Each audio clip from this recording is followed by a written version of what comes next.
నియామకాలని కొత్తగా చేపట్టాలని, అలాగే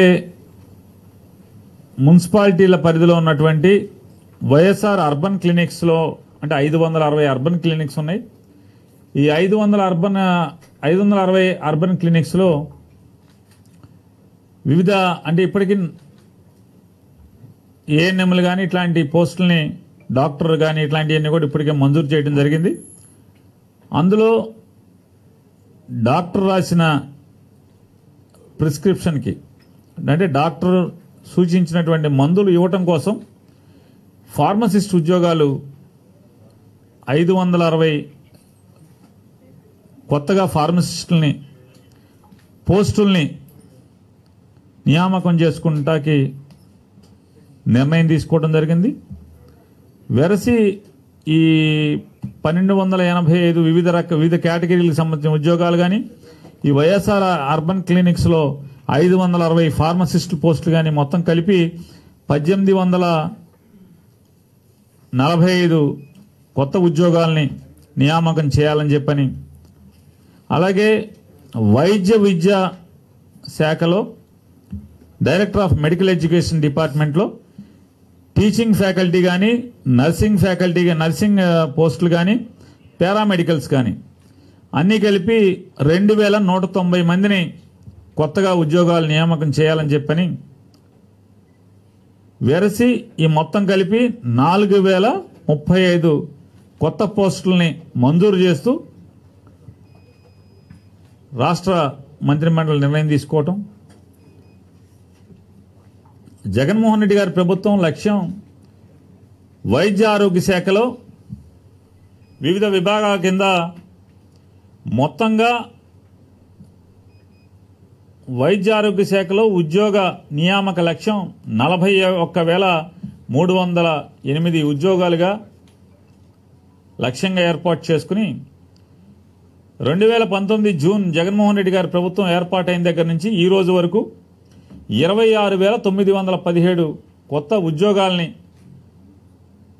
వైద్య ఆరోగ్య శాఖలో కానీ వైద్య విద్యలో కానీ నియామకాలు చేపట్టడం జరిగింది. ఇవన్నీ కూడా పర్మనెంట్ పోస్టులని. అలాగే ఈ రోజు నుండి మిగతా 14,391 ఉద్యోగాల్ని నియామక లక్ష్యంగా ఏర్పాటు చేసుకున్నాం. దానిలో భాగంగా 4,035 కొత్త ఉద్యోగాల్ని నియామకం చేసుకుంటాకి ఈరోజు మంత్రిమండలి తీర్మానం చేయడం జరిగింది.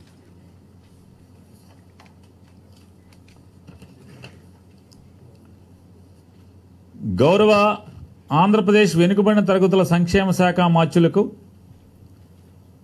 రాష్ట్రంలో వెనుకబడిన కులాల జనగణనను ఈ 2021 జనాభా లెక్కల ప్రక్రియలో చేర్చుటకు గాను కేంద్ర ప్రభుత్వాన్ని అభ్యర్థించుటకు అసెంబ్లీలో తీర్మానాన్ని ప్రవేశపెట్టుటకు ఆంధ్రప్రదేశ్ బీసీ సంక్షేమ శాఖ మాత్యులకు అధికారాన్ని ఇస్తూ తీర్మానం చేయడం జరిగింది. ఇది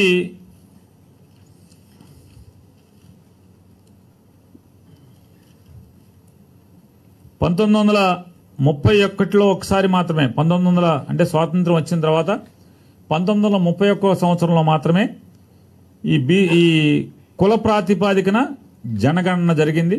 తర్వాత స్వాతంత్రం 1931 ప్రయర్ టు ఇండిపెండెన్స్. ఈ మనం 47 తర్వాత ఇంతవరకు కూడా కుల ప్రాతిపాదికన జనాభా గణన జరగలేదు. వెనుకబడిన తరగతుల యొక్క వాస్తవికమైనటువంటి కేటాయింపుల కోసం వారి సంక్షేమం గురించి కానీ లేదా వారి అభివృద్ధికి కానీ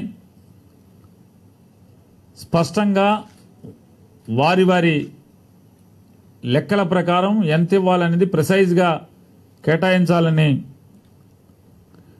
ఆలోచనతో జగన్మోహన్ రెడ్డి గారి ప్రభుత్వం ఈ తీర్మానం చేసి కేంద్ర ప్రభుత్వాన్ని పంపించడానికి అసెంబ్లీలో తీర్మానం పెట్టడానికి ఆంధ్రప్రదేశ్ రాష్ట్ర బీసీ వెల్ఫేర్ మినిస్టర్ గారికి అధికారాన్ని ఇస్తూ తీర్మానం చేయడం జరిగింది. అలాగే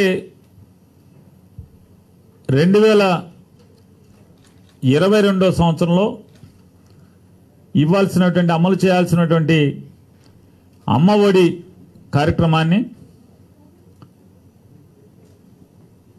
జూన్ 2022 మాసంలో అమలు చేయాలని చెప్పని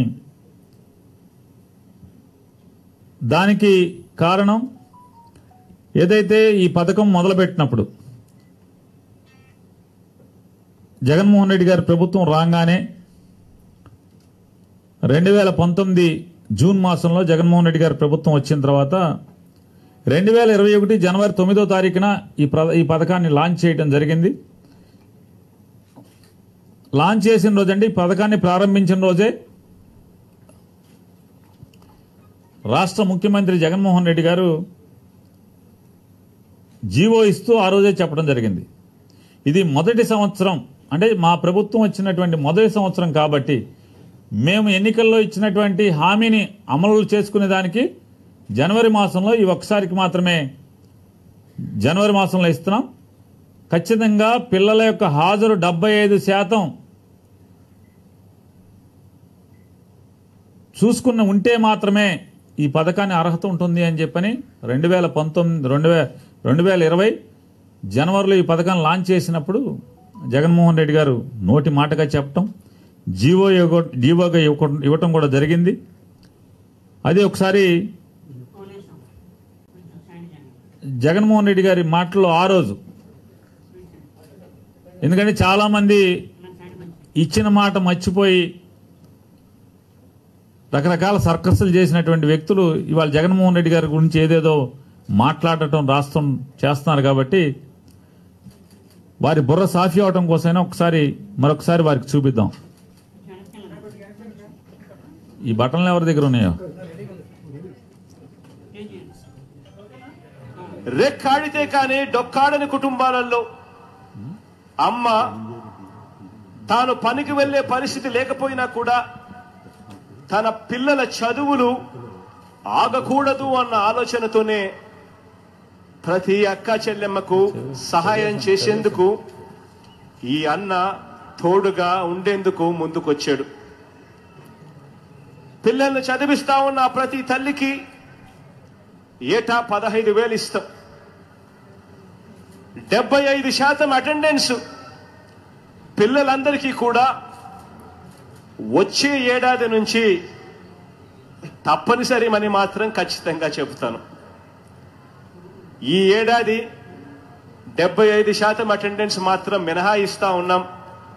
కారణం ఏంటంటే ఈ పథకం ఇప్పుడే ఈ సంవత్సరం పెడతా ఉన్నాము కాబట్టి ఈ పథకం ఒక్కసారి చేతికి అందితే జగనన్న ఉన్నాడు, మన పిల్లల్ని బడికి పంపిస్తే 75% అటెండెన్స్ ఉంటే ఆ అన్న ఖచ్చితంగా సంవత్సరానికి 15,000 ఇస్తాడు అన్న నమ్మకం ఆ అక్క చెల్లెమ్మలకు కలగాలి. కాబట్టి ఈ సంవత్సరం 75% అటెండెన్స్ లేకపోయినా కూడా పర్వాలేదు, రేపు సంవత్సరం మాత్రం ఖచ్చితంగా 75% అటెండెన్స్ ఉండేట్టుగా చర్యలు తీసుకోమని అడుగుతా ఉన్నా. అమ్మఒడి స్కీమ్ కూడా the GO that has been issued, the spirit of the Ammavadi also, we have linked it to attendance. మనము అధికారంలోకి వచ్చిన వెంటనే 2020 జనవరిలో we launched this scheme. 2019 June మన గవర్నమెంట్ ఫామ్ అయింది. 2020 జనవరిలో we launched Ammavodi scheme. Unfortunately 2020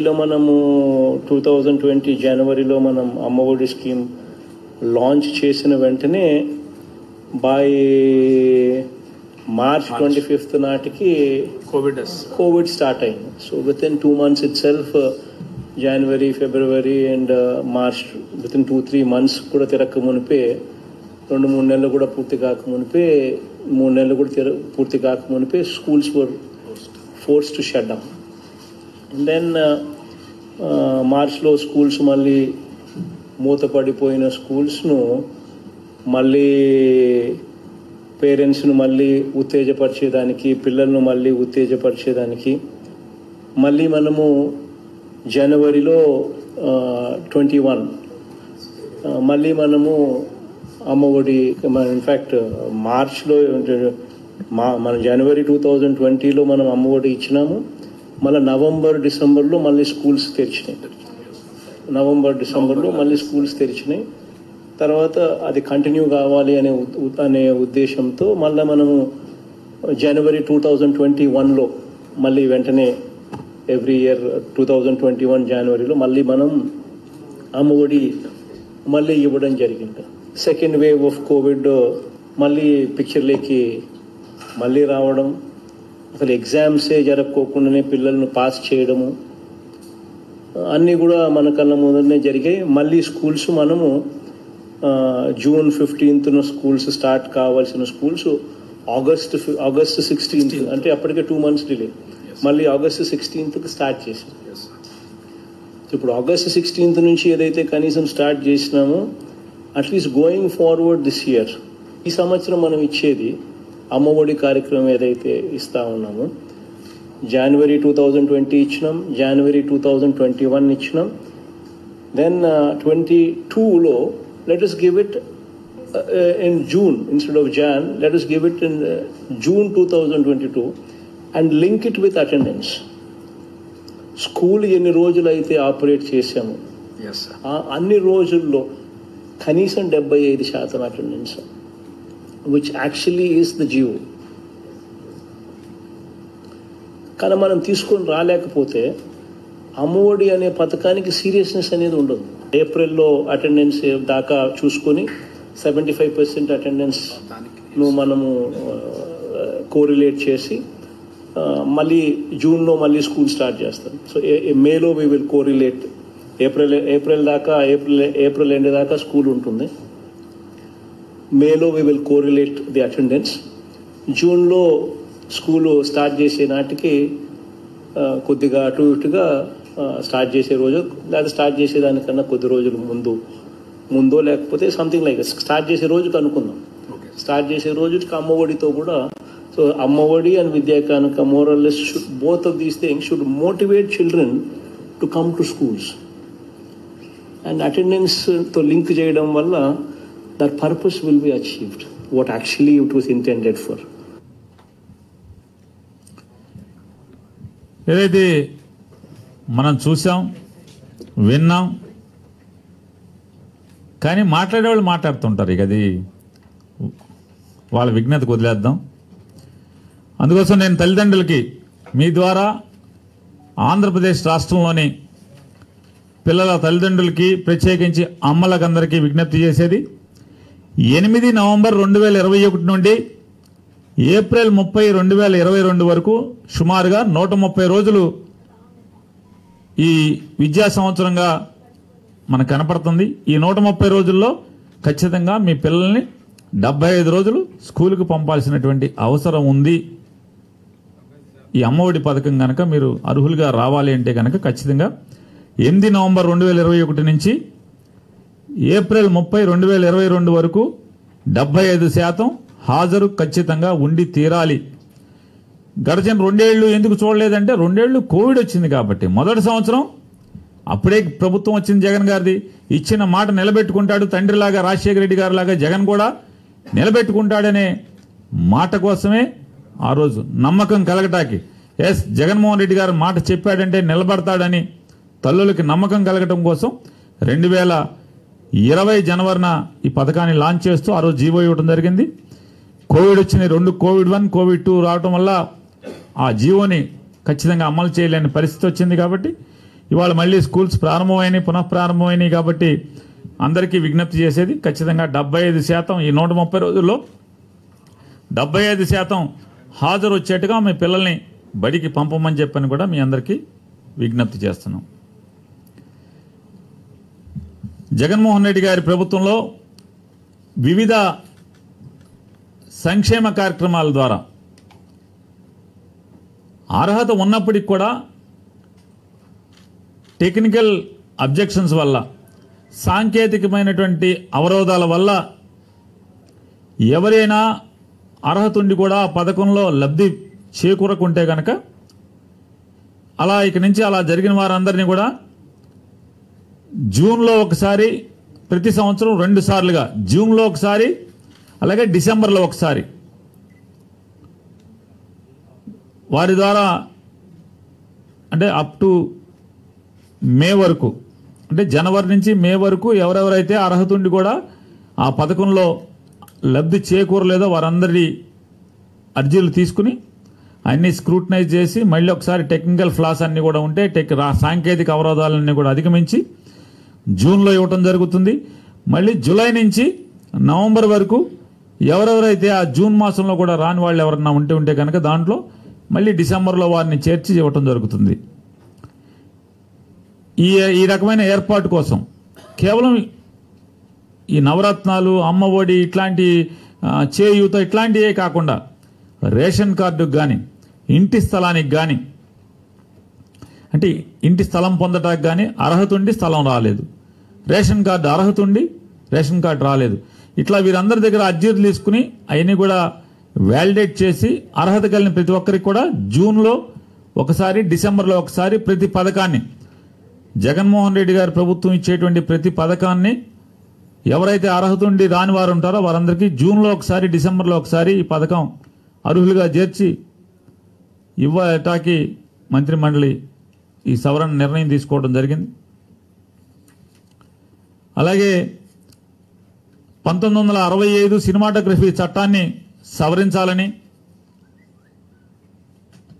online వ్యవస్థ ద్వారా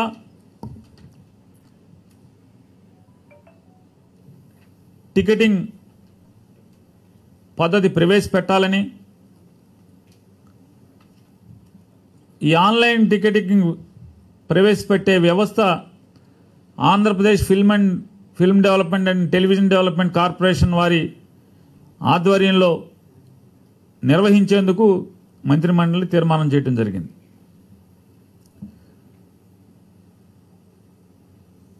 అలాగే ఆంధ్రప్రదేశ్ ప్రభుత్వం తన ప్రభుత్వంలో ఒక కొత్త శాఖను ఏర్పాటు చేయడానికి ఈరోజు మంత్రిమండలి తీర్మానం చేయడం జరిగింది.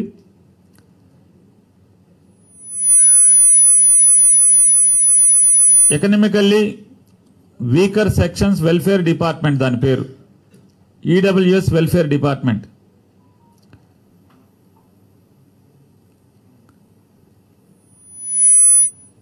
ఎందుకంటే ఇప్పటి వరకు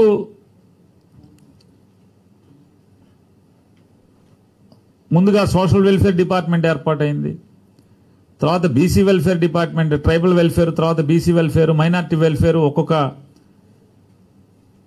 సామాజిక వర్గాల కోసం ఏర్పాటైతే ఈ మధ్య కాలంలో వచ్చినటువంటి ఆర్థిక వెనుకబాటుతో కలిగినటువంటి అగ్రవర్ణాలకు కూడా సంక్షేమ కార్యక్రమాలు అందించాలి, వారిలో కూడా పేదరికం ఉందని ప్రభుత్వాలు నిర్ణయాలు తీసుకుంటుంటాయి.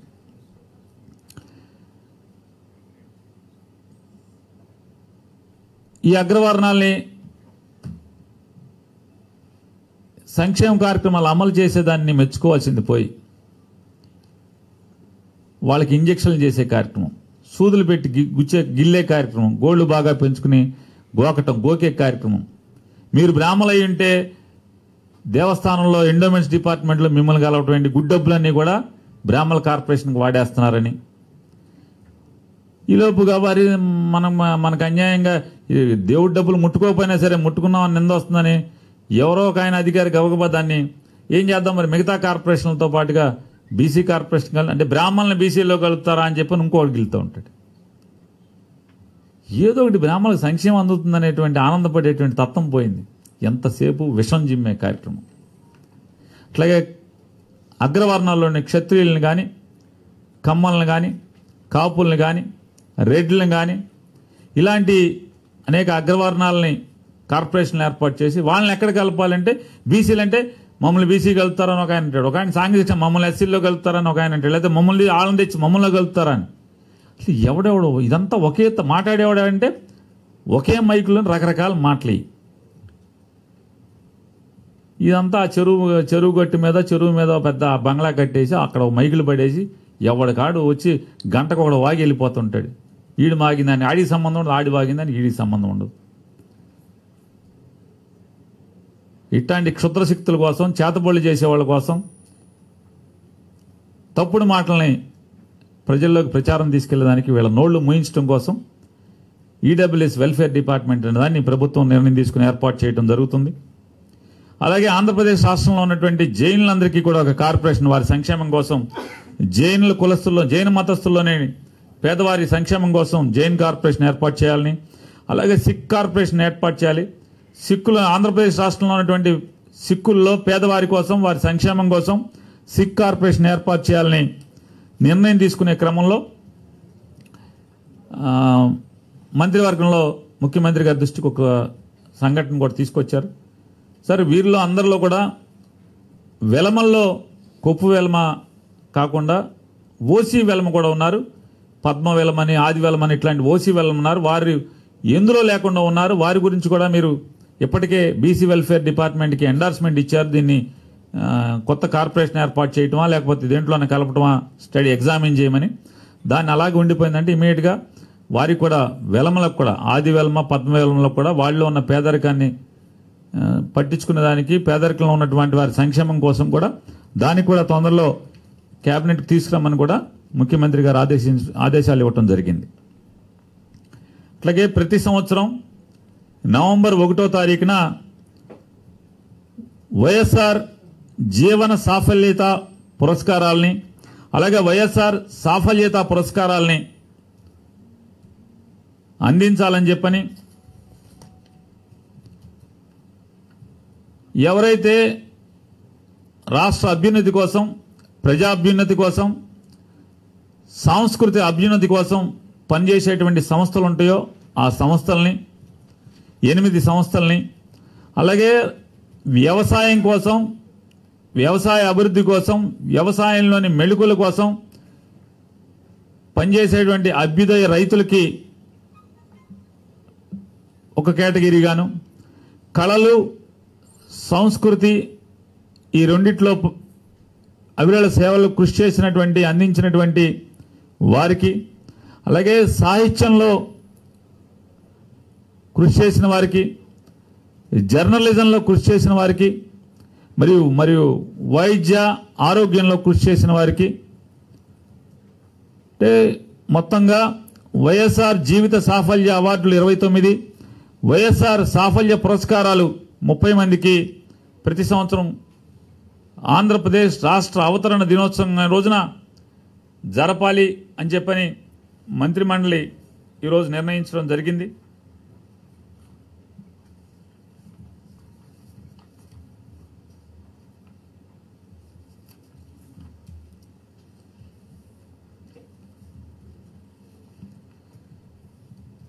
పాల సేకరణలో వినియోగిస్తున్న పరికరాలు కానీ, వస్తువుల తనిఖీ బాధ్యతలను కానీ, ఆ తనిఖీ చేసే విధులని తూనికలు కొలతల శాఖ నుంచి పశుసంవర్ధక శాఖకి బదిలీ చేస్తూ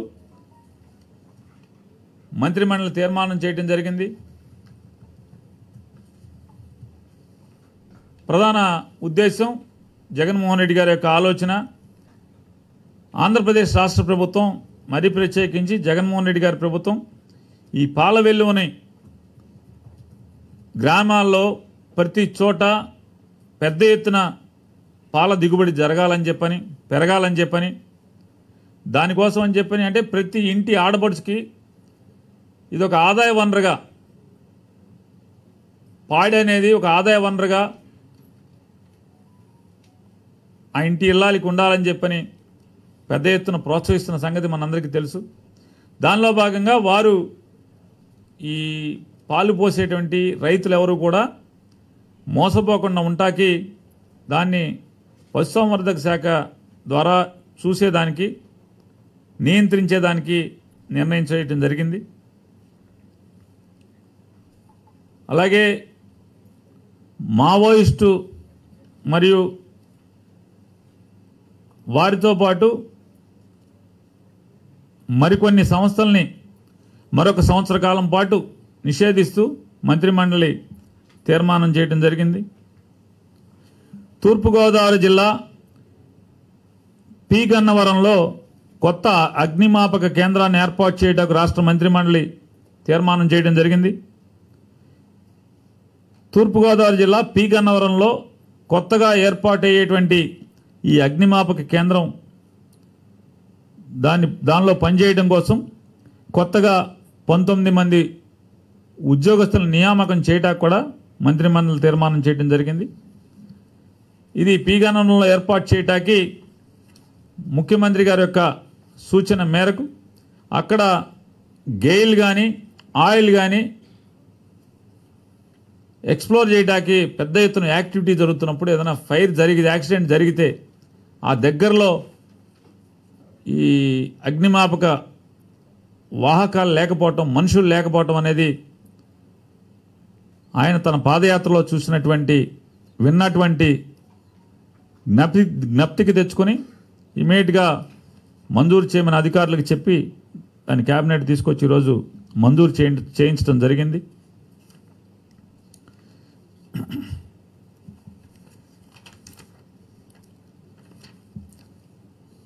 రాష్ట్రంలోని రైతాంగానికి నాణ్యమైన నిరంతరంగా పగటిపూట 9 గంటల కరెంటు సరఫరా కోసం ప్రభుత్వం అనేక కార్యక్రమాలను చేపడుతూ ఇప్పటికే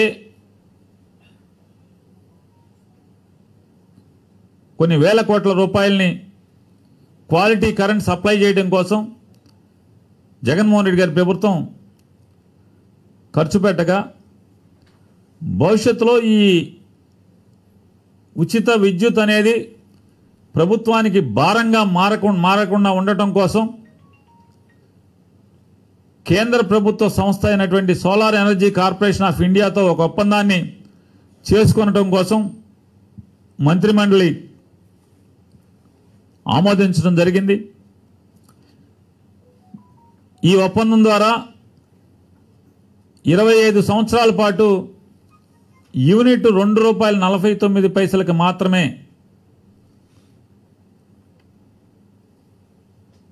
కొనుగోలు చేసేలాగా ఒప్పందం చేసుకోవటం, ఏడాదికి 7,000 మెగావాట్ల సోలార్ విద్యుత్తును కొనుగోలు చేయడం ద్వారా సుమారుగా 4,000 కోట్ల రూపాయలు సాలినా భారాన్ని తగ్గించుకునేటువంటి ప్రయత్నం, తద్వారా ఆంధ్రప్రదేశ్ రాష్ట్ర ప్రభుత్వానికి రైతు సంక్షేమమైనటువంటి ఈ గొప్ప కార్యక్రమాన్ని నాడు రాజశేఖర రెడ్డి గారు మొదలుపెట్టినటువంటి గొప్ప కార్యక్రమం నిరాటంకంగా నిర్విఘ్నంగా కొనసాగడానికి సంపూర్ణ అవకాశానికి మార్గం సుగమవుతుందనేది మీ అందరికీ తెలియజేస్తూ, విశాఖ జిల్లా భీమిలి మండలం కొత్తవలసలో విశాఖ శారదా పీఠానికి 15 ఎకరాల భూమిని కేటాయిస్తూ తీర్మానం చేయడం జరిగింది. సంస్కృత పాఠశాల వేద విద్య అభ్యాసానికి ఏర్పాటు చేయుచున్నటువంటి శారదా పీఠానికి ఈ భూమి హైందవ సాంప్రదాయాన్ని కొనసాగించడానికి వారు చేసిన కార్యక్రమానికి ప్రోత్సాహకరంగా ఈ భూమిని ఇవ్వటం జరుగుతుంది. అనంతపురం జిల్లా రాప్తాడు మండలం బొమ్మపర్తి గ్రామంలో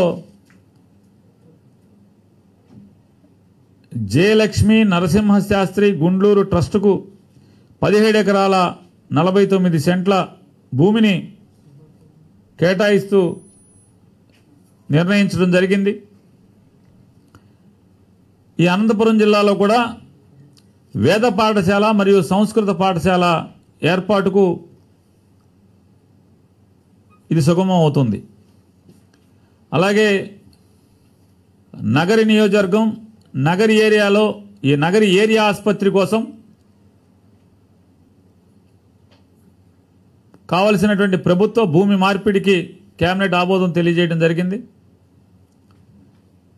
కర్నూలు జిల్లా సిల్వర్ జూబ్లీ కళాశాలకు కర్నూలు మండలం దిన్నెదేవరపాడులో క్లస్టర్ యూనివర్సిటీ ఏర్పాటుకు 50 ఎకరాల ప్రభుత్వ భూమి బదలాయింపునకు రాష్ట్ర ప్రభుత్వం ఆమోదించడం జరిగింది. కృష్ణా జిల్లా నూజివీడు మండలం కేంద్రంలో కేంద్రీయ విశ్వవిద్యాలయం ఏర్పాటుకు 7 ఎకరాల భూమిని విద్యాశాఖకు బదిలీ చేస్తూ కేబినెట్ ఆమోదం తెలియజేయడం జరిగింది.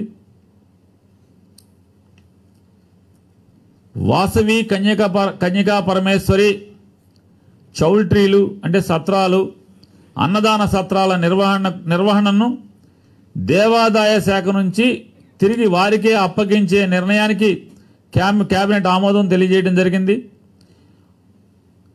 ఈ నిర్ణయాన్ని రాష్ట్ర వ్యాప్తంగా ఉన్నటువంటి ఆర్య వైశ్య సామాజిక వర్గం యొక్క వినతి మేరకు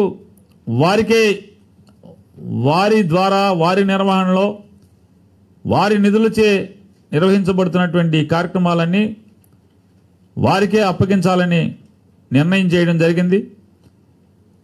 జగన్మోహన్ రెడ్డి గారు తన పాదయాత్రలో ఆర్యవైశ్య సంఘ పెద్దలు జగన్మోహన్ రెడ్డి గారిని ఖచ్చితంగా మేమంతా ఆర్యవైశ్యులందరం కూడా మీ తండ్రి రాజశేఖర రెడ్డి గారికి అండగా ఉన్నట్టే మీకు కూడా ఉంటాం, మా కోరిక ఇది తీర్చండి, రాబోయేది మనందరి ప్రభుత్వమే కాబట్టి వచ్చిన తర్వాత మేమందరం తలో చేయి వేసుకుని నడిపేటువంటి వాసవి కన్యకా పరమేశ్వరి చౌల్ట్రీలు కానీ అన్నదాన సత్రాలు ఎక్కడెక్కడ ఉన్నాయో ఆర్యవైశ్య సంఘాల ద్వారా నిర్వహించేటువంటి సత్రాలన్నింటినీ కూడా మా సంస్థలకి అప్పచెప్పండి ప్రభుత్వం నుంచి అని చెప్పని వారు అడిగారు. అప్పుడు జగన్మోహన్ రెడ్డి గారు చెప్పారు. దాని కొరకనే మళ్ళీ తిరిగి వాసవి కన్యకా పరమేశ్వరి అమ్మవారి అన్నదాన సత్రాలు కానీ మిగతా అన్ని ట్రస్టులని వారి ద్వారా నడిపేటువంటి ట్రస్టులని కూడా వారికే అప్పగిస్తూ తీర్మానం చేయడం జరిగింది. ఆంధ్రప్రదేశ్ రాష్ట్రంలో పర్యాటక రంగ విస్తరణకు జగన్మోహన్ రెడ్డి గారి ప్రభుత్వం కీలకమైన నిర్ణయాలు తీసుకోవడం జరిగింది. చిత్తూరు జిల్లా పేరూరు, విశాఖపట్నం జిల్లా భీమిలి మండలం అన్నవరంలోను, కడప జిల్లా గండికోటలోను, చిత్తూరు జిల్లా హార్సీ హిల్స్లోను, తూర్పుగోదావరి జిల్లా పిచ్చుకలంకలో మొత్తంగా రాష్ట్రంలోని 5 ప్రాంతాల్లో లగ్జరీ రిసార్ట్ల నిర్మాణానికి భూమి అప్పగిస్తూ కేబినెట్ ఆమోదం తెలియజేయడం జరిగింది. ఇవన్నీ కూడా టూరిజం డిపార్ట్మెంట్కి వెంటనే మళ్ళీ దీంట్లో భూతత్వాలు ఎతకబాకండి. స్నేహితుల్ని నా వెల్ విషర్స్ కొంతమందికి చెప్తున్నాను. అనంతపురం జిల్లా పెనుగొండలో ఇస్కాన్ చారిటీస్ ఆధ్వర్యంలో జ్ఞానగిరి లక్ష్మీ నృసింహస్వామి దేవాలయం పాద ప్రాంతంలో ఆధ్యాత్మిక కేంద్రం ఏర్పాటుకు భూమి కేటాయిస్తూ కేబినెట్ ఆమోదం తెలియజేయడం జరిగింది. ఇది జరిగేటువంటి ఇక్కడ ఆధ్యాత్మిక కేంద్రం ఇస్కాన్ వారి ఆధ్వర్యంలో నిర్వహణ జరుగుతుంది. విశాఖలో శిల్పారామం వద్ద టూరిజం ప్రాజెక్టుకు, విశాఖలో తాజ్ వరుణ్ బీచ్ వద్ద టూరిజం ప్రాజెక్టుకు, విజయవాడలో హోటల్ హయత్ ప్రాజెక్టుకు పర్మిషన్లు ఇస్తూ కేబినెట్ ఆమోదం తెలియజేస్తూ టూరిజం పాలసీలో భాగంగా వారికి పలు రాయితీలని వర్తింపు చేయాలని కూడా నిర్ణయం చేయడం జరిగింది.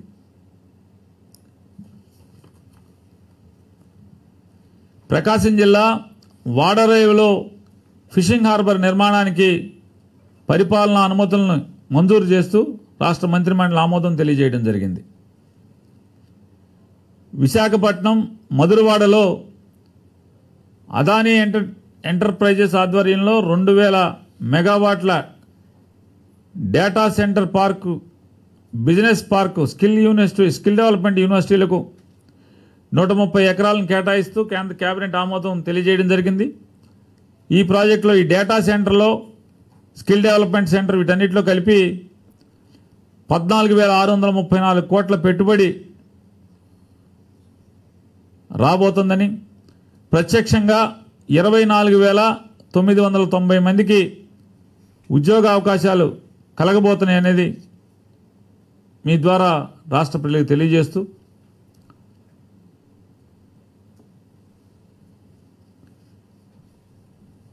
వైఎస్ఆర్ కడప జిల్లాలోని పలు మైనర్ ఇరిగేషన్ ట్యాంకులకు హెచ్ఎన్ఎస్ఎస్ నుంచి లిఫ్ట్ ఇరిగేషన్ల ద్వారా ఆ చెరువులు నింపేటువంటి ఏర్పాట్లకు కేబినెట్ ఆమోదం తెలియజేయడం జరిగింది.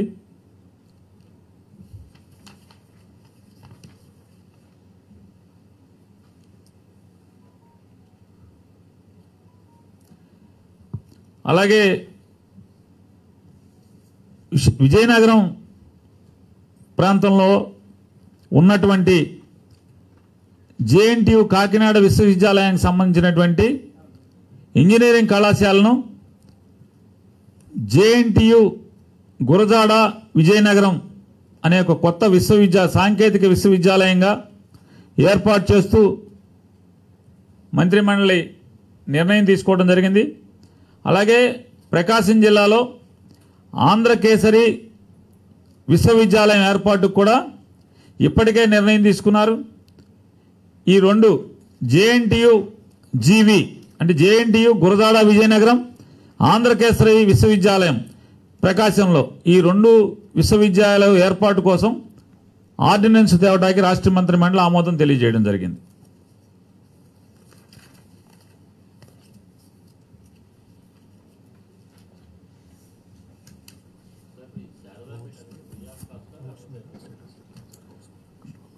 ఏం సార్?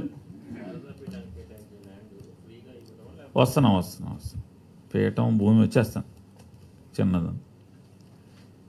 ఆ చివరిలో అంటే క్యాబినెట్ అయిపోయే ముందులో జగన్మోహన్ రెడ్డి గారు ఆ రోడ్లు భవనాల శాఖకు సంబంధించినటువంటి అధికారులతో ఆయన సమీక్ష చేసి క్యాబినెట్ సమీక్ష చేసింది. దానిలో భాగంగా సాధారణంగా ఆంధ్రప్రదేశ్ రాష్ట్రంలో ఉన్నటువంటి రోడ్లను నిర్వహించేదానికి సాలీనా ప్రతి సంవత్సరం స్టేట్ హైవేలకి 300 కోట్లు, ఎండిఆర్ మీడియం డిస్ట్రిక్ట్ రోడ్స్ 100 కోట్ల రూపాయలు సుమారుగా సంవత్సరానికి ఏ ప్రభుత్వం ఉన్నా 400 కోట్ల రూపాయలు రిపేర్లకు ఇస్తూ వచ్చాయి. మొత్తంగా 46,000 కిలోమీటర్ల ఆర్ఎండ్బి రోడ్లు ఈ రాష్ట్రంలో ఉంటే జగన్మోహన్ రెడ్డి గారి ప్రభుత్వం యొక్క పరిశీలనలో సుమారుగా 8,000 కిలోమీటర్లు నిర్వహణ వెంటనే దాన్ని రిపేర్లు చేయాలని చెప్పని గమనించి దాని కొరకు 1,176 పనులను 2,205 కోట్ల రూపాయలతో మంజూరు చేస్తూ ఇప్పటికే 40% పనులకు అంటే ఈ 1,176 పనుల్లో 40% పనులు టెండర్లు కూడా పూర్తి చేసుకుని పనులు రాయలసీమలో ఇప్పటికే పనులు మొదలుపెట్టడం జరిగింది. ఎందుకంటే కోస్తాలో కన్నా రాయలసీమలో ఈసారి ఇక్కడ పడినంత వర్షాలు అక్కడ తక్కువగా ఉన్నాయి, ఇక్కడ ఎక్కువగా పడుతున్నాయి కోస్తాలో. అందుకోసం మళ్ళీ మనకు నవంబర్లో కోస్తాలో తుఫాన్లు వచ్చేటువంటి అవకాశం కూడా ఉంది. కాబట్టి నవంబర్ ఎండింగ్ నుంచి ఆంధ్రప్రదేశ్లో రోడ్ రిపేర్ వర్క్లన్నీ కూడా శరవేగంగా పనులు మొదలవుతాయి. అలాగే మరొక 60% ఈ 1,176లో మిగతా 60% పనులకి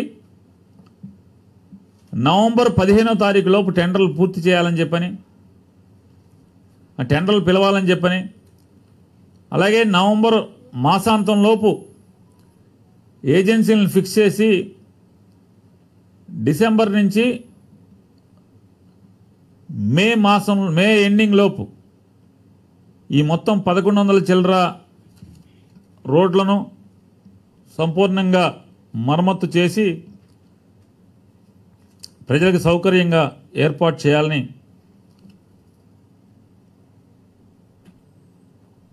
ముఖ్యమంత్రి గారు ఆదేశించడం జరిగింది అధికారులను.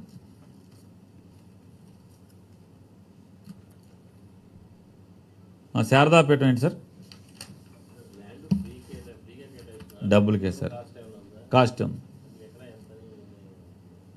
చిన్నజీయర్ స్వామి గారికి ఇచ్చింత ఆయనతో సమానం. మళ్ళీ ఒక స్వామీజీ గారిని ఒక రకంగా, ఇంకో స్వామీజీ గారిని ఒక రకంగా చూడకూడదు కదా.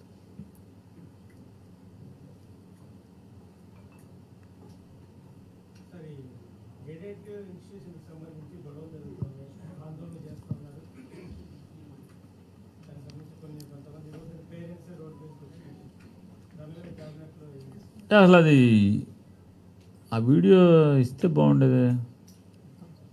ఉందా అది? జగన్ గారు ఎయిడెడ్ కాలేజీల గురించి ఎయిడెడ్ ఇన్స్టిట్యూషన్స్ గురించి కేటగారికల్గా చెప్పింది లేదా?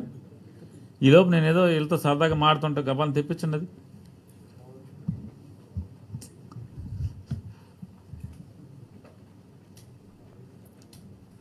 జగన్మోహన్ రెడ్డి గారు ఏం చెప్పారంటే, మా ప్రభుత్వం చట్టం అంటే మేము ఇచ్చిన జీవో ఏం చెప్తుంది,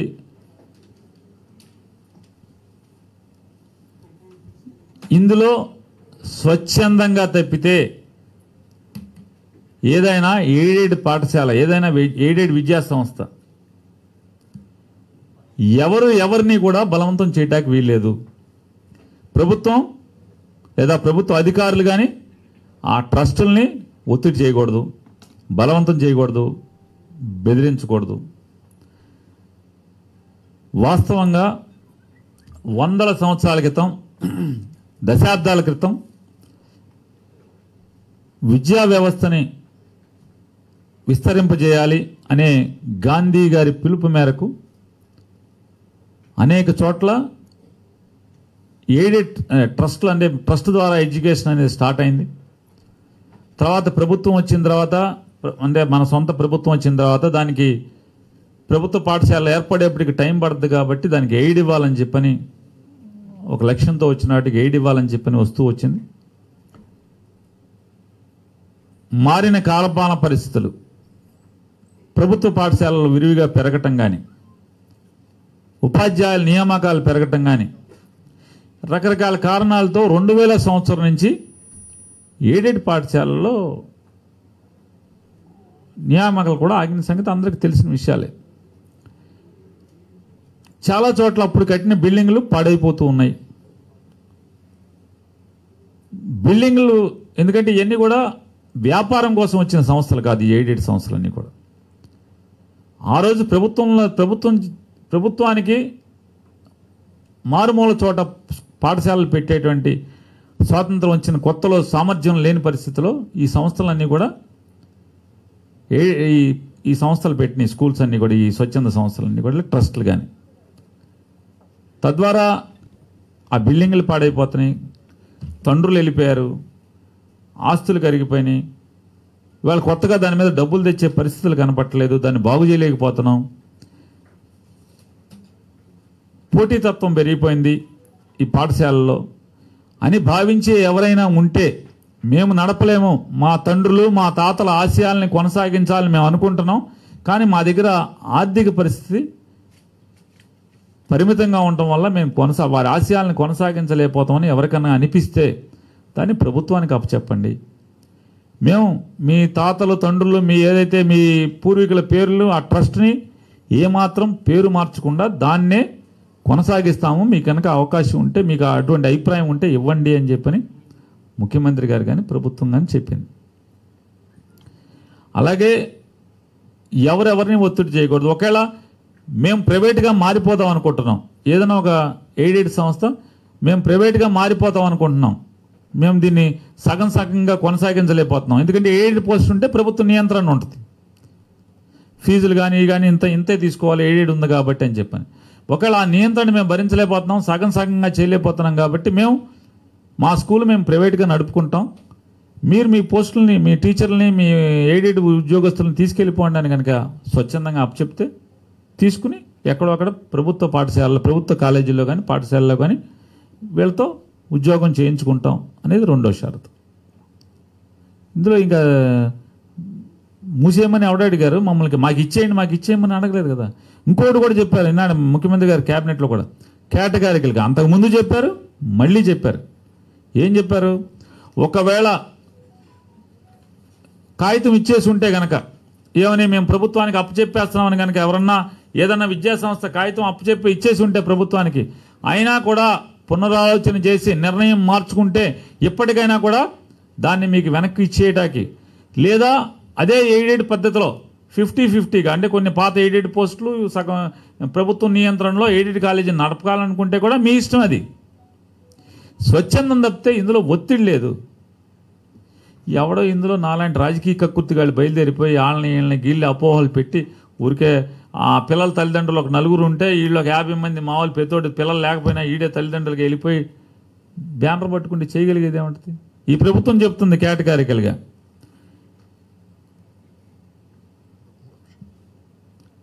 చెప్పేశాను సార్, చెప్పాను.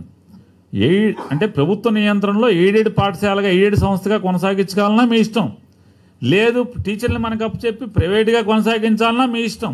ఐచ్ఛికం ఇది. లేదు బాబు సంస్థనే నడపలేకపోతున్నాం, సున్నాలు వేయలేకపోతున్నాం, మొత్తం మీరే తీసుకుని మా తండ్రులు తాతల పేర్లు కానీ సంస్థ కానీ పేర్లు మార్చకుండా నడిపితే నడుపుకోండి అని చెప్పని ఈ మూడో ఛాయిస్ తప్పితే అసలు బలవంతం లేదని చెప్తున్నాను. ఎందుకు మూసేయాల్సిన అవసరం ఉంది? సార్ ఇక్కడ 2 ఆరోపణలు చేస్తున్నారు. ఒకటి, విలువైనటువంటి అంటే ప్రైమరీ ఉన్నటువంటి విద్యా సంస్థలు చాలా ఉన్నాయి, వాటి మీద ప్రభుత్వం కన్ను వేసి ఈ విధంగా చేస్తుంది ఒక ఆరోపణ. నెక్స్ట్ 50% సెంట్రల్ గవర్నమెంట్ వీళ్ళకు చార్జెస్ ఇస్తా ఉంది కాబట్టి 50% మాత్రమే గవర్నమెంట్ ఇస్తా ఉంది కాబట్టి గవర్నమెంట్ స్టేట్ గవర్నమెంట్ ఒకటే నిర్ణయం తీసుకోవడం ఏమిటి అనేది ఒక ఆరోపణ. అంటే ఎవరు తీసుకోవాలంటారు మీరు చెప్పేది? నేను చెప్పడం కాదు సార్, వాళ్ళు చేసే ఆరోపణ. ఏమండి జాండీస్ వచ్చినవాడికి మొత్తం అంతా కూడా ఇల్లుగా కనపడుతుంది. మీకు నాకు జాండీస్ వచ్చిందనుకోండి, మనకంతా అసలు మొత్తం జయరాజు గారు నల్ల సొక్క వేసుకున్నా కూడా పసుపు సొక్క వేసుకుంటున్నాడు ఏంటి అనిపిస్తుంది అంతే. ఎవరు మాట్లాడేది, శుద్ధులు చెప్పేది ఎవరు? ఎవరి సార్? ఎవరు సార్? జనార్దన్ గారి గురించి కాదు, బయట మాట్లాడి జనార్దన్ గారు చెవులోకి చెప్పాడు చూడండి ఆ సారు. రెండు ఎయిడెడ్లో నియామకాలు ఆపిన సార్ ఎవరు? కాస్త సిగ్గు, శరం, చీము, నెత్తురు ఒంట్లో ఇవన్నీ ఉంటే ఈ మాటలు ఏంది మన కర్మ? ఇప్పుడు మేము ఆరోపణ అంటే ఏం చెప్ అసలు బాబు నాకు వద్దే, నీకు స్వచ్ఛందంగా ఇస్తే రా తీసుకుంటామని చెప్తుంటే ఒత్తిడి లేదు, బలవంతం లేదంటే ఇంకే నాకు అర్థం కావట్లేదు. ఎలా నమ్మించాలో ఈ గోబల్స్ ప్రచారాన్ని? అసలు గోబల్ ఉంటే అసలు మామూలు సిగ్గుతో చచ్చిపోయాడు. అసలు నా దేవంద్ర బాబా అసలు మామూలుగా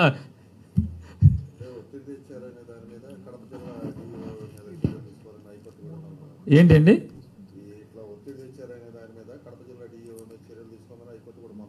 సార్? నాదొక మాట అండి, ఇందులో రకరకాల సంస్థల్లో కూడా వర్గాలు ఉంటాయి. ఒక వర్గం ఇదంటే రెండో వారం అందులో ఒకడు వెళ్ళి పిటిషన్ వేయచ్చు ట్రస్టుల్లో. ప్రభుత్వానికి సంబంధం లేదని చెప్తుంటే అసలు ప్రభుత్వానికి సంబంధం లేదండి. ఐచ్ఛికం 3 రకాలని చెప్తున్నాం, మీ ఇష్టం. అసలు దీంట్లో అప్పుడు కూడా ఏ చెప్తారు దాని మీద పాదయాత్ర చేస్తున్నా అంటే ఏమున్నాయో అని లెక్కెడతాకి వెళ్తున్నాడు. చంద్రబాబు నాయుడు గారు బాతులాగా నడుస్తూ వెళ్తానేమో మామూలుగా జనార్దోరణకి వెళ్తాడు, జగన్మోహన్ రెడ్డి గారు వెళ్తానో కన్నులు వేస్తానో అయ్యేస్తాకి వెళ్తాడా? ఏంటి పాపం ఇదంతా? 100కి 100% చెప్తున్నాం. నోటితో మాట్లాడి నొసలతో ఎక్కిచ్చే రకం జగన్మోహన్ రెడ్డి గారు కాదు, చంద్రబాబు నాయుడు ఆ రకం. ఏదైనా చెప్పదలుచుకున్నది స్ట్రైట్గా చెప్తాడు ఆయన. నాలాంటి వాళ్ళు ఏమన్నా అట్ట కాదు ఇట్ట అన్నా సరే సాలేదు వాగరా బాబు, అలా కాదు ఇది వాస్తవం చెబుదాం, తప్పే ఉంది. జనం రిసీవ్ చేసుకుంటే చేసుకుంటారు, లేదు మనం చెప్పదలుచుకున్నది చెప్దామని దమ్ముగా చెప్తాడు. ఆయన చెప్పేది, జగన్మోహన్ రెడ్డి గారు చెప్పేది ఒకటి, మా తాతలు వారసత్వాన్ని వాళ్ళ ఆశయాల్ని కొనసాగించాలనుకుంటున్నాం, కానీ మా దగ్గర స్తోమత లేదు కాబట్టి మొత్తాన్ని ప్రభుత్వానికి అప్పచెప్తాం, మా పూర్వీకుల ఆశయాల్ని కొనసాగించండి, పేరు మార్చకుండా, ఐచ్ఛికం, వారిష్టం. 2, లేదు మేము సగంగా చేయలేకపోతున్నాం, పోస్టులు మీరు పట్టుకుపోండి, మేము ప్రైవేట్గా దీన్ని నడుపుకుంటాం. 2, 3 లేదండి యాజ్ డీజ్గానే ప్రభుత్వ నియంత్రణలో ఎయిడెడ్ పాఠశాలని ఎయిడెడ్ కళాశాలను నడుపుకుంటాం. మీ ఇష్టం అది, ఎవరికేం అవసరం బలవంతం ఇవన్నీ. సార్ చెప్పండి. రాలేదండి పిఆర్సీ ఆల్రెడీ ఉద్యోగస్తులు చర్చలు జరుగుతున్నాయి, అందరూ వాళ్ళకి ఏదో సమావేశం అయ్యి ఉన్నాయి, రోజు కలుస్తున్నారు. వాళ్ళు ముఖ్యమంత్రి గారు సంఘాల వాళ్ళు మాట్లాడుకుంటున్నారు. దానికి లేదుగా అసలు మనం అంటే అక్కడేం మాట్లాడతారో ఏం చేయాలో ఇవన్నీ ముందే ఇదంతా అనుకోండి. పాత ప్రభుత్వం అయితే చీఫ్ సెక్రటరీకి ఈ మాట్లాడని రాసి ఇచ్చేస్తారు, అవతల సంఘాల వాళ్ళకి ఇవి ఒప్పుకోండి మీరు అని చెప్పని ముందే చెప్పుకుంటారు కాబట్టి ఇవన్నీ మాట్లాడుకుంటారు. అదేం లేదు, స్వేచ్ఛగా వాళ్ళు మాట్లాడతారు. ఇందులో అన్ని డిపార్ట్మెంట్ చీఫ్ సెక్రటరీ గారి నేతృత్వంలో అన్ని డిపార్ట్మెంట్స్ ఉంటారు. అందరూ కలిసి వాళ్ళు వీళ్ళు కలిసి కంబైన్డ్గా ఏకాభిప్రాయానికి వచ్చిందని ముఖ్యమంత్రి గారిని కలుస్తారు. ఢిల్లీలో కంప్లైంట్స్ తిరుపతి తర్వాత గంజాయి దాని మీద పెద్ద ఎత్తున ఆరోపణలు చేయడం వాటి మీద ఏంటి గంజాయి ఆరోపణలు ఏంటి నాకు అర్థం కాలేదు. ఏంటి గంజాయి ఏంటని? గంజాయి సాగు ఎక్కువగా జరుగుతూ ఉంది, ఎక్కడ? ట్రైబల్ ఏరియా ఎక్కువ చేస్తున్నారని చెప్పి కొంతమంది ఏ ట్రైబల్ ఏరియా? అదేంటి సార్? విశాఖ ఏజెన్సీలో గంజాయి సాగు జరుగుతుంది, ఇక్కడ ఎక్కువ పట్టుకుంటున్నారు, కేసులన్నీ కూడా ఇక్కడే పట్టుకున్నారు అని చెప్పి ఇతర రాష్ట్రాల వాళ్ళు కూడా ఆరోపిస్తున్నారు. ఎవరు గంటాసీని గారు చెప్పాడా? ఇతర రాష్ట్రాల ఐపీఎస్ కూడా ప్రెస్ మీట్లు చెప్పారు. ఏది అయ్యన్న పాత్రుడు గంటాసీని గారు చెప్పాడా? నల్గొండ ఎస్పీ గారు చెప్పాడు. ఏమని చెప్పాడు? ఏపీ నుంచి ఆంధ్రప్రదేశ్ నుంచే మిగిలిన రాష్ట్రాలు కూడా తెలంగాణ కూడా వస్తుందని చెప్పాడు సార్ మన ప్రెస్ మీట్లో. ఓహో, హైదరాబాద్లో డ్రగ్స్ ఎక్కడి నుంచి వస్తున్నాడు చెప్పలేదు రంగనాథ్. హైదరాబాద్ నిండా డ్రగ్స్ ఉన్నాయని చెప్పని రోజు మీ టీవీలో ఇట్లా వేస్తున్నారు కదా.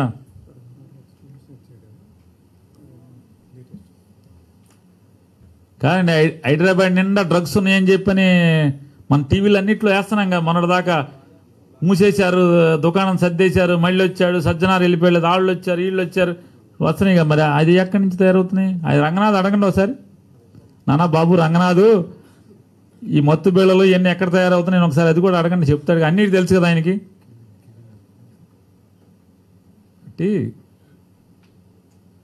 సాక్షాత్తు అందగాడు ప్రస్తుత ఎమ్మెల్యే, 2017లో మంత్రి,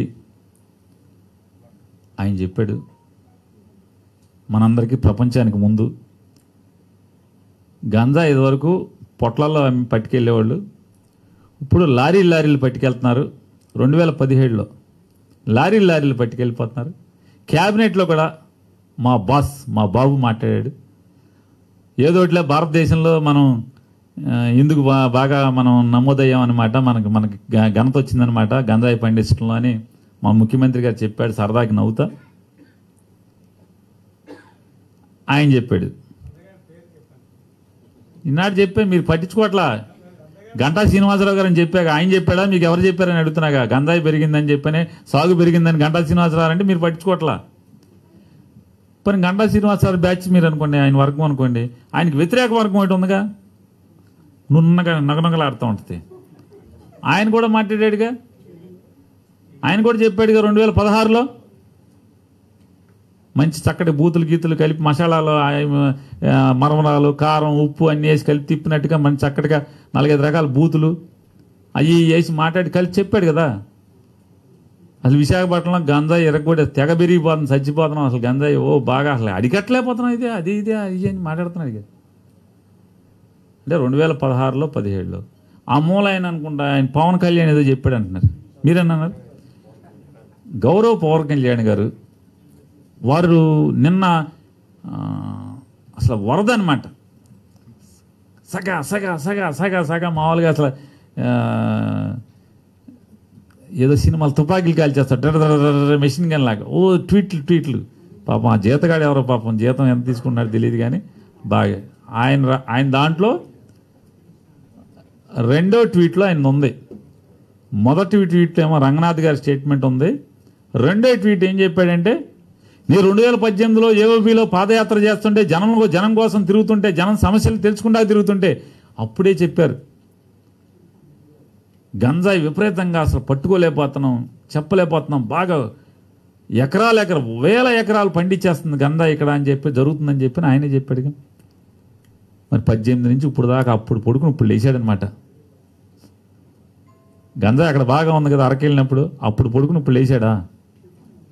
ఆయనదే కదా ప్రభుత్వం, ఆయన మద్దతుతో వచ్చిన ప్రభుత్వమే కదా,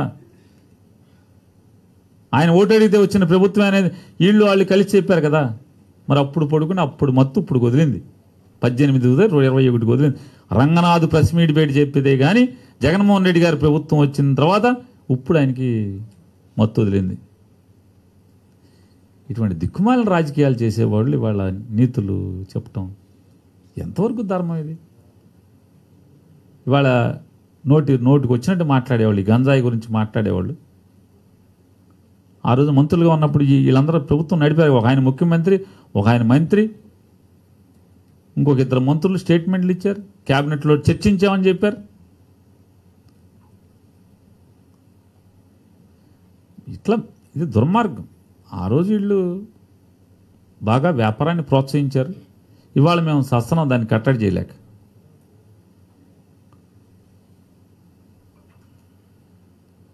ఎకనామిక్ టైమ్స్లో ఒక వీడియో ఉంది, కావాలంటే మీకు పంపిస్తాను, చూసుకోండి ఎవరన్నా. 2018లో ఎకనామిక్ టైమ్స్ విలేకరి వీడియో కెమెరా తీసుకుని ఆంధ్రప్రదేశ్ ఏజెన్సీ ఏరియాలో నార్త్ ఆంధ్రాలో భారతదేశానికి హబ్బుగా మారింది అని చెప్పి ఆయన 2018లో ఇచ్చాడు. పేపర్లో వచ్చేశారు. వీడియోలో చూపించాడు గంజాయి తోటల్ని, గంజాయి మొక్కల్ని, అక్కడ మనుషులతో మాట్లాడాడు.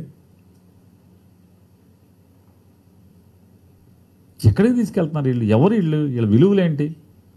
ఇలా మాట్లాడేది వాళ్ళు అంత పచ్చిగా.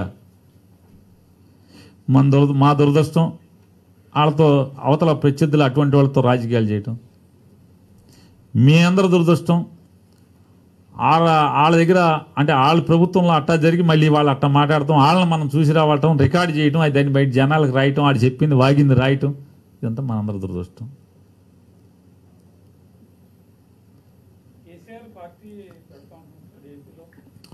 కేసీఆర్ గారు పార్టీ పెడతాను అంటే ఆంధ్రాలో పార్టీ పెట్టమని ప్రజలందరూ అడుగుతున్నారు, ఆలోచిస్తున్నానని చెప్పారని ఏదో పేపర్లో చూశాను. ఆయన అన్నారా? నేను కూడా కోరుకునేది అదే. మనందరం 2 రాష్ట్రాలు కలిపేయమని ఆంధ్రప్రదేశ్ అసెంబ్లీలో, మీ తెలంగాణ అసెంబ్లీలో తీర్మానం చేసేసి ఒకే రాష్ట్రంగా కలిసి ఉందాం. మేము ముందు నుంచి అదే అంటున్నాం, ఇప్పుడు అదే చెప్తున్నాం. ఎస్, కేసీఆర్ గారిని ఆహ్వానిస్తున్నాం, తీర్మానం చేసేయండి, 2 రాష్ట్రాలు కలిపేసి మళ్ళీ కంబైన్డ్ స్టేట్గా ఉండిపోదాం. మళ్ళీ కొత్తగా పార్టీ పెట్టాల్సిన పనే ఉంది. ఒకటే పార్టీ, అదే పార్టీ ఇక్కడ నడపచ్చు. ఏదైతే జగన్మోహన్ రెడ్డి గారు ఆ రోజు చెప్పాడో 2013లో సమైక్య రాష్ట్రం అనేది తెలుగు వాళ్ళకి అవసరం, ఈ రాష్ట్రాన్ని దుర్మార్గంగా విడగొట్టబాకండి, నాశనం చేయబాకండి అని చెప్పి ఆ రోజు చెప్పాడు. ఇవాళ కేసీఆర్ గారు కూడా అదే చెప్తున్నాడు. ఇవాళ ఆయన రాష్ట్రం విడిపోయిన తర్వాత ఆయన ఒప్పుకున్నాడు.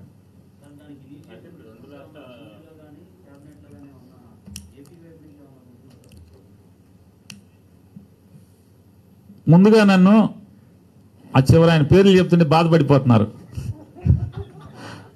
ఈడేంటి అసలు మన పేర్లు చెబుతాడేంటి అని చెప్పని. మా ఊరు ఆయన ఉన్నాడు ఆ చివర. ఆయన ఏమన్నాడు, ముందుగా మీరు ఇనిషియేటివ్ తీసుకుంటారని. ముందు టీకి పిలిచింది ఎవరు? ఆయన పిలిచాడు మా ఊరైనా. నేను వెళ్ళి టీ దాకా వచ్చాక మళ్ళీ ఆయన నేను పిలిచి రా మా ఇంటికి కూడా రండి, మా ఊరైనా టీకి అని పిలవాలి. ముందు అక్కడికి వెళ్ళి లేకపోతే మన వాళ్ళకి ఫోన్ చేసి బాసు ఒకసారి వెళ్ళి ఆయన్ని ఒకసారి తీర్మానం చేయమని అడుగు, ఇనిషియేట్ చేయమను, ఇక్కడ మేము నానిని వీళ్ళని తగులుకుంటామని మీరు చెప్తే బాగుంటుంది.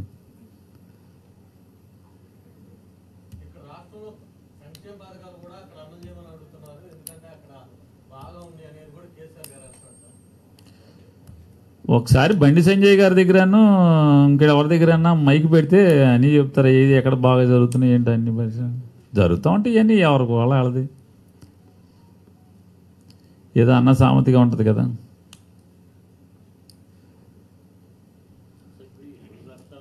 ఊరంతా పల్లకీల మాత, ఇంటో ఈగల మాత అని అట్లా ఉంటా ఉంటుంది. ఇవన్నీ మావులే.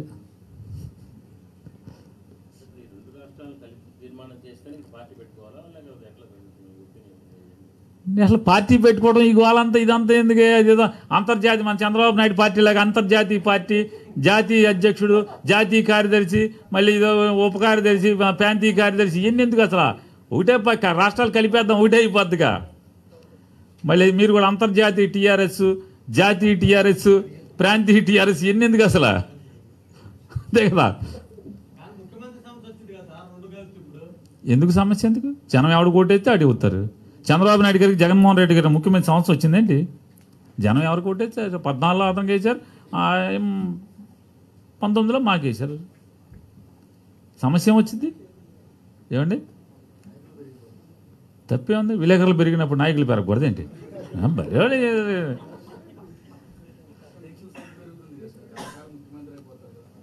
తప్పే ఉంది. భారతదేశంలో ఎన్ని పార్టీలు ఉన్నాయి? ఎందుకు మమ్మల్ని చూసి ఈడ్చిపడతారు రాజకీయ పార్టీలను చూసి మీరు? మాకేమో ఫ్యామిలీ ప్లాన్, రాజకీయ పార్టీలకేమో ఫ్యామిలీ ప్లానింగ్ ఉండాలి, విలేకరులు మాత్రం బాగా బుద్ధి చెందాలంటే ఎట్లాగండి? ఎన్ని ఛానల్స్ అయిపోయినాయి. మీరు కూడా మా ఛానల్స్ లాగా మీకు కూడా పార్టీలు పెరిగితే బాగుంటుంది అనుకోవాలి తప్పితే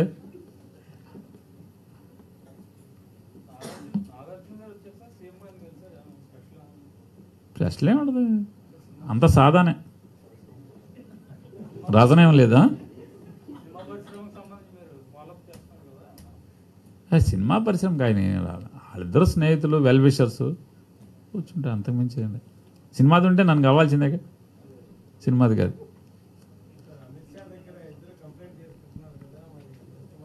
ఎవరు కంప్లైంట్ చేశారు? అసలు అమిత్ షా ఎవరితో మాట్లాడాడు? ఇవన్నీ డమాం ముసుకిలండి, ఇవన్నీ మన కర్మ. అసలు ఎంత ఆశ్చర్యం ఏంటంటే అసలు అంటే పాత రోజుల్లో అసలు ఎంత విలువలు పాటించేటువంటి సంస్థలు ఎంత అంటే అవతలని జాకిలతో లేపడం కోసం ఇంత రాయటం అనేది అసలు ఒకవేళ నిజంగానే అమిత్ షా గారు మాట్లాడుంటే అసలు ఎంత రచ్చరచ్చగా ఉండేది, అసలు మనకి ఎంత కనువిందుగా ఉండేది. అసలు ఏం మాట్లాడకుండా ఫోన్ చేశాడు లేదు, అందుకు గదిలోకి వెళ్ళాడు, ఫోన్ మాట్లాడి లీక్ ఎందుకు చెప్పచ్చుగా వచ్చి.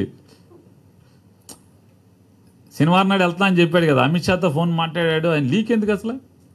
నేను అమిత్ షా గారితో మాట్లాడాను, అమిత్ షా గారు నాతో ఇది మాట్లాడాడు. మళ్ళీ ఢిల్లీలో వచ్చిన తర్వాత ఇప్పుడే నాకు అమిత్ షా గారు ఫోన్ చేసి చాలా బాధపడ్డాను, నువ్వు వచ్చి ఎప్పుడు నేను కలవలేకపోవటం అనేది నా దౌర్భాగ్యం, అక్కడికి నేను లేస్తా పరిగెత్తుకుంటూ వచ్చాను, నీకు పని ఉండి వెళ్ళిపోయావని చెప్పారు, మళ్ళీ ఎప్పుడు వస్తావు ఎదురు చూస్తుంటానని చెప్పని నాకు ఫోన్ చేశాను. ఒక మాట చెప్తే సరిపోయేది కదా, లీకులు ఎందుకు దానికి? ఇవన్నీ అసలు వింత వింత రాజకీయాలు అసలు ఆంధ్రప్రదేశ్ రాష్ట్రంలో ప్రస్తుతం మనం చూస్తున్నది. ఉండొచ్చు అనుకుంటున్నాం, ఎందుకంటే మనకి మీరు నేను అందరం కలిసి తిరిగేవాళ్ళం కదా, 6 నెలల్లోపు జరగాల్సిందే కదా. ఆ డేట్లు మీరు లెక్కెట్టేసే ఉన్నారు. ఇది ఉంది జరుగుతుంది, తొందరలోనే ఉంటుంది. ఎట్లా 6 months లోపు ఖచ్చితంగా జరగాలి కదా. థ్యాంక్ యూ అండి. అలాగా అంటే నవ్వద్దు. ఆయన అడిగాడు, కానీ ఎవరిని అడగాలో వాళ్ళని అడగాలి. మీరు ఎవరు అన్నీ చెప్తే ఆయన ముఖ్యమంత్రులు ఎందుకు అవుతారు? అన్నీ చెప్తారు, కొన్ని చెప్తారు, ఏది కావాలో అది చెప్తారు. ఏముంటుంది ఇవన్నీ. ఇప్పుడు మీకు ఎప్పుడు ట్రాన్స్ఫర్ అని ఆయన చెప్తాడా? ఇన్పుట్ హెడ్ ఆయన ఏమంటారు? ఇన్పుట్ హెడ్ అని, ఇన్పుట్ ఎయిడర్ మీకు ఎప్పుడు ట్రాన్స్ఫర్ చెబుతాడండి? ఆయన చేసినప్పుడు మీరు వెళ్తాం అంతే. ఉంటాను.